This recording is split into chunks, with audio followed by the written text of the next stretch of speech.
Hi everybody, Nick here. So, I've been getting a lot of hits on my videos about knives, and most of the hits are on the high end of the knives, and I just wanted to make sure and talk a little bit about value in the knife world, because I don't want people getting the wrong idea. This is a pretty good chunk of my collection. I tend to swap things in and out, so I've tried a lot of things that are no longer with me. That's okay, keeps it a little less expensive. But, so I've seen a lot of things, and I've seen a lot of the different options, and basically, with knives, when you pay more money, you get three things. You get better materials, you get better build quality, and you get a better name or more uniqueness, which can be the same thing. I've kind of broken the knives here into three tiers. First is junk, second are good values, third are really good knives, and fourth are obscene collector pieces.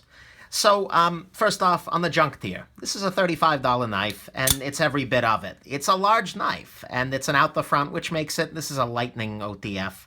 I've reviewed it elsewhere, but basically it's spray painted, things don't fit together well, they're rubbing on the blade. The blade material is just terrible. Whatever it is soft like crazy. Basically, you're not getting a whole lot out of your money. It's a piece of crap. And so these are the kinds of knives that you want to avoid. It's a nice, big, tactical-looking knife, but it's for 35 bucks, and you're not going to get much out of that no matter what. Here's another $35 knife that's actually good. This is the Spyderco Ladybug. Got a review of all of these elsewhere. But because you're getting a very small knife, you get good materials. This is VG10, which is a nice material. Similarly, this is the Delica. I love this knife so much, and I think it's one of the best values in the knife world. It's good plastic, well, FRN, whatever they call it. The lock is good, the blade steel is good, VG10, and this is all the knife you need for 90% of the tasks in the world, at least for a small folding EDC kind of blade, yeah. This is a Dragonfly, which has an honest-to-God super steel. The materials are way up there. ZDP is a really, really nice steel, and it's only 80 bucks because it's a small chunk of ZDP. And everything else is good. So this is another example of small size at a higher price means really good value. Means you're getting a lot for that small size. Anything in this range, as well as things like the Benchmade Mini Griptilian, a lot of Kershaw's smaller offerings like the Leek, a lot of those knives are really excellent value, under $100. These guys are all over 100 bucks, but under $2, and let's talk about that. This is an interesting knife. It's a Kaiser. And I got it at the very start of Kaiser, when they were first coming on the scene. The materials are good. It's S35V, it's titanium, and G10 with titanium liner. The build quality is pretty decent, all told. I mean, it's a little loose on the lock bar, and, but the pivot is smooth. It functions quite well as a knife. What you've lost, and this cost about 110 bucks, what you've lost in having a nice, big titanium frame lock flipper and good materials is the name. This is a Kaiser. Although they're getting more respect now, at the time, they had no real warranty department to speak of in the US. It's made in China. No one had ever heard of it, and even if they had, what's a KI4401A? Anyways, so you don't pay anything for the name or for the warranty or for the manufacturer, but you get a decent knife in return. You gotta be careful with these. Kaiser's a good way to go these days. They're being more established. But sometimes you can get a nice deal on something from a no-name company. This is a knife where the materials just aren't crazy up there. It's 1095 carbon steel, so it can rust very easily. It's bone and it's some other kind of steel. What you're paying the 140 bucks here for is partly the name, because Northwoods is becoming a really well-known brand, but mostly the quality. This is a supremely well put together knife. These are three different pieces of metal here, but they're joined so seamlessly that you can't hardly tell. It's smooth to open and close, at least as smooth as a slip joint ever is. It's just a really high quality knife. There's nothing really to complain about with this knife, and for that you're paying the extra money. So this is an example of getting a lot of quality and a little bit of name for your money if you go above the 100 mark. This is a ZT-0450, reviewed it separately, but this is a really nice high-end blade for most people. This runs about 160 bucks most places, and this is very similar to some other good options like the Spyderco Southern or the Positron. They're both really nice high-end knives. The Benchmade 940 is another option, and there are some other ZTs in this range. But basically, the 150 to 200 is the most knife that any human ever could need without being slightly crazy. And this is right up there. The materials are just great. It's S35, it's good titanium. The workmanship is really, really great. Opens and closes smoothly, flips like a gem. This is all the knife anyone ever needs right here. So there's no real need to go past $200 for a knife. And if you do, it's because you want something extra special.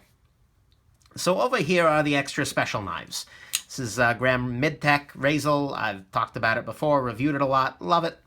But what you pay for here, this is a midtech, which means that it's made from prefabricated parts to the designer's specification, in this case John Graham, but then it's finished by John Graham himself. So he'll do the grinds, he'll do the sharpening, that kind of thing. And that's a really nice thing. So you get a knife that is put together by a custom knife maker, but they save a little money by doing the parts in mass. This means that there are more than one of these. I bet there are probably 200-300 of these that were made. But each one gets a loving custom touch from a custom maker. So it's really smooth, the quality is just incredible, the materials are great. This is a $375 knife, though. You pay a lot for that extra attention from a custom knife maker. Same thing here. This is another Graham Midtech. Again, great materials, great workmanship, no problems with it. And it's finished by a maker. The problem that this one actually exhibits is that it's out of production. As a midtech, there were only maybe 300-400 of these made, who knows? And they're getting hard to find. So when one pops up on eBay, or when one pops up on Blade Forums or Reddit or one of those kinds of things, you'll see these going for $200 or $300 more than they sold for initially. I happen to get a really good deal on this one, but nonetheless. So you'll end up paying sometimes on a midtech or a custom a lot more than the knife materials, workmanship, and quality would indicate. You end up paying a lot of money for a knife just because they're hard to find, or they're unique, or they're weird. So that's something to keep in mind. Sometimes an $800 midtech is really a $400 midtech in terms of workmanship, quality, and whatnot, but is an $800 one because there aren't many of them out there. Then finally, you can hit the custom level. This is my first and my only custom knife at this point. And this is a Graham custom knife, and this actually cost a little less than the midtech. This I got for $325, I believe, and it's perfect. And I literally mean that. It is perfect. There is nothing wrong with this knife. All of the edges are beautifully radiused, so you can't hardly even feel the liners. The pins here are made up of 7 independent pins. The liners match its beautifully radiused carbon fiber. This file work is done by hand and beautiful. Instead of a flat grind like you get on this blade, you get a beautiful hollow grind in there, which is really hard to do by hand, but was done by hand. The heat treat is great, the materials are great. It's just a perfect knife. And that's what you get when you go custom from a good maker. You get a knife that you paid somebody to stand there and go, is this perfect yet? No. Okay, let me fix that. Okay, now is it perfect? No, let me fix that. Now is it perfect? Yes, it's perfect. I'll ship it out. And so you end up with something that is just magnificent in hand, and I just love this so much, but it's an object of art. And that's where it ends up at the end of the day. When you buy knives over here, in your midtechs and in your customs, you're buying art. Let's not even kid ourselves. Yeah, they cut things. And I carry this guy and I cut things with him damn near every day. But that doesn't mean the price is not coming from utility or anything like that. This cuts just as well as my Delica over here for $60. So that's where you got to think about value. If you just need a cutting tool, go under $100. Get your Delica, get your mini grip, get your Kershaw, something like that, and you'll get a great knife. No problems. And you can find a really good fit and finish. You can find something that's great for you. If you want something that cuts things well, but is a little nicer, that $100 to $200 range is the sweet spot. And that's about as nice as you want to go, because the curve of diminishing returns is a real thing. So get your ZT, get your Benchmade 940, get your Southern. That's as nice a knife as any human really needs or wants. But if you're crazy like me, you might try a couple of midtechs or a custom, something like that. And when you get it, you're going to love it. I mean, flat out. You gotta love it. You gotta have that fetish for manufacturing tolerances for really well done work. And there's something zen and there's something art about these. There's no art over here. There's art over here. And that's the big difference, is little art to a lot of art. Although this is well designed, I'll give them that. So anyways, remember that money doesn't always equal quality. Money doesn't always equal an improvement in quality. And if you pay $800 for a mid-tech that's rare, you're not getting $800 worth of value out of it necessarily. So, and don't buy junk is the other big thing. If it's under $50, it's probably not a really good knife. Keep that in mind too. Anyways, I'm Nick. Have yourself a wonderful rest of your day. I hope you learned something. And hey, do me a favor. If you're watching this, tell me what your favorite knife is in the under 100 category, the 1 to 200, and up there. If you've done anything up there, tell me what you think the best value is. It'll be interesting to compare. So, have yourself a wonderful rest of your day. Bye-bye now.